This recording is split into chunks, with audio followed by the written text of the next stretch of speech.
I see, and I think my colleagues here on the podium can confirm that. There is an increased interest in logistics for sure. We see that very clearly. What we need to recognize is that the Nordics, all in all, is something like 25 million inhabitants. So the consumer base is small.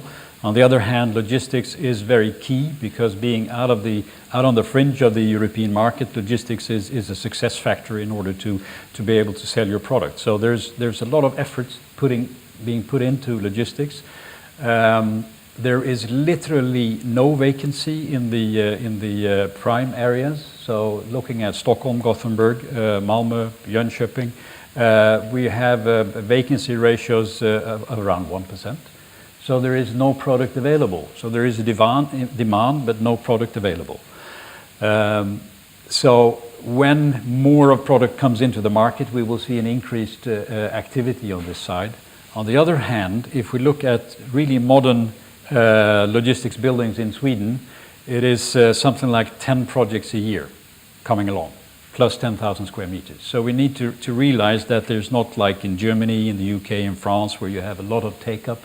Take-up is maybe 250, 300,000 square meters per year, cooking down to 10 buildings. So it's not that much availability of the product, but the interest is very high. And also it's a very stable product. There are few insolvencies in Sweden, steady tenants. Lease contracts are on 10 plus years. So it's a great product, but not enough of it. We see something like 14% growth in e-commerce every year. We're far behind the UK, which is really the top of the market, but this is something that is happening, and it's very clear. And also the retailers, they're changing their sales channels, and it will increase. There's not that many, say, pure e-commerce companies that only work on e-commerce basis. It's more multi-channel. So the big brands, the retail brands, they have their e-commerce channel. I think this will change, and we will definitely see much more of e-commerce. And it's quite interesting if you look at Europe, and if you would see an increase of 1 billion euros turnover in e-commerce, that equates to 72,000 square meters of warehouse. So with the double-digit growth of e-commerce throughout Europe and in the Nordics, we will definitely see an increase in modern warehousing. What might shift is the specs of the building, because the e-commerce is very much in and out. So it's like cross-docking activity. You have the goods coming in and it goes out in consumer orders. So it's a very fast throughput. Today, when you build a modern warehouse, you're looking at some 10, 12 meters free loading height to get maximum utilization in the building and the best possible operational efficiency. E-commerce is going to change that picture. So we will see simpler buildings, I think, in the future with a higher throughput of goods. So that will also transform. But you will see also these buildings located in the say, core logistics areas, because you can service the whole of the Nordics from one central warehouse. So you'll see the warehouses moving out from the dense city centers to more logistics locations, which are not dependent on being close to the high street, because it's a different distribution pattern.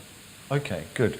And if there's currently limited product, does that mean that Prologis and others would consider moving back towards kind of speculative development, if you like, or are we still a long way away from that? In Europe last year, it was only 6% of the total take-up that was built on spec.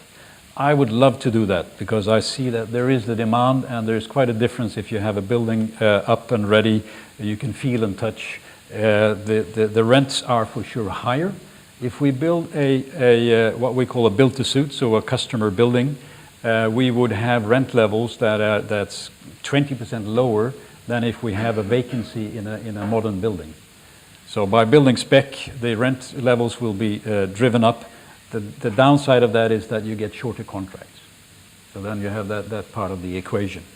We see more of spec buildings coming in Sweden. We see a couple of developers who have taken the risk and also reap the benefits from that.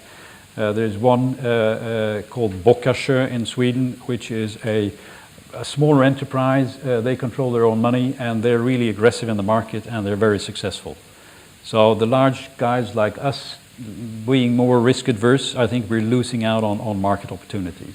So it will come back. It will not be huge because of the large capital investments, but I would probably see something like about 10% of new buildings coming up as speculative.